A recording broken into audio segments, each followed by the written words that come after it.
We want to experience our life. We want to have some sense of adventure and meaning, direction, purpose.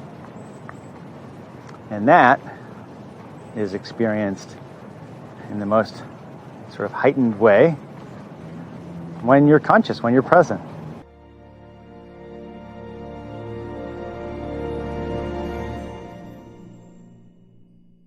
How do you stay present? Staying present is an interesting way of experiencing life, especially when you start to consider the fact that it's so natural to slip out of being present and automatic. I mean, try to stay present while you're watching this video, and you might notice that you end up shifting to thoughts. It might be helpful thoughts. You might have insights that come from watching this video. You might have feelings that come up, and those feelings trigger other thoughts. You might get distracted or feel some level of discomfort that throws you into checking social media or something in the background, or just transitioning to another video altogether. So staying present is really an interesting task,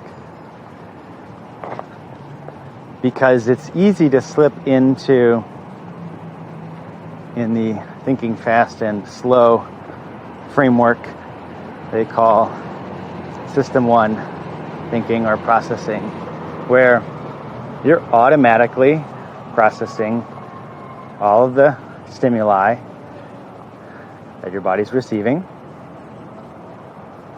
and extracting the important parts and reacting to it. And it's efficient.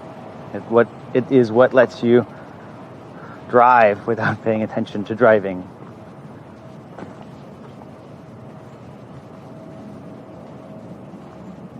But we don't want to necessarily drive without paying attention to driving through our whole life.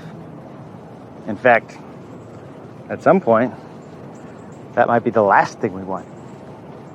We want to experience our life. We want to have some sense of adventure and meaning, direction, purpose. And that is experienced in the most sort of heightened way when you're conscious, when you're present.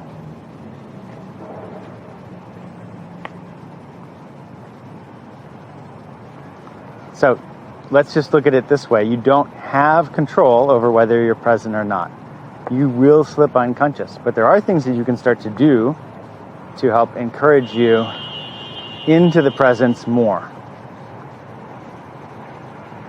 And that is, put yourself in an environment, whether it's a course or a book or other people who are actively, in the time that you're investing with them, giving themselves over to the act of being present.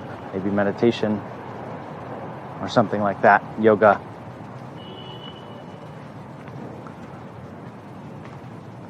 And then a whole nother process, when you are present, you start to notice experience more. And experience isn't always comfortable, isn't always pleasurable. And we react to unpleasant experience either by thinking, analyzing, strategizing, so that we can transition into some action from the thinking and strategizing that would relieve the uncomfortable emotion, or we straight up numb and distract, go straight from unpleasant feeling into some sort of distraction doing. And you might now get the sense that it's in this feeling, in this experience, that there's work to be done if we want to be present more. There are signals in these emotions that are either highlighting actions we can take at first, but then ultimately ways we perceive the world that cause us to not feel in alignment with the way things are. We don't have 100% say in the way life is. At best, we have a 50% say. We can do our part, our half, and that's all.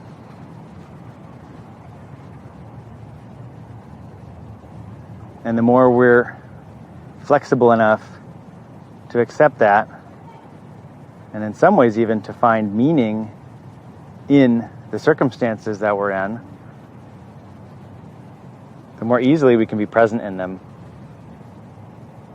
and the more capacity we'll have to be present, have that power, influence, and experience of being in life as it's lived, rather than every so often waking up out of some sort of doing flow, having a moment of presence, and then not having a choice and going back to sleep.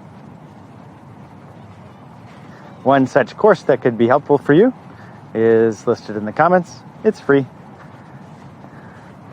There's a community of people who meet every other week to talk about this sort of thing. So there's also a link there. They're called Motivation Mixers. Thanks for watching. Take care.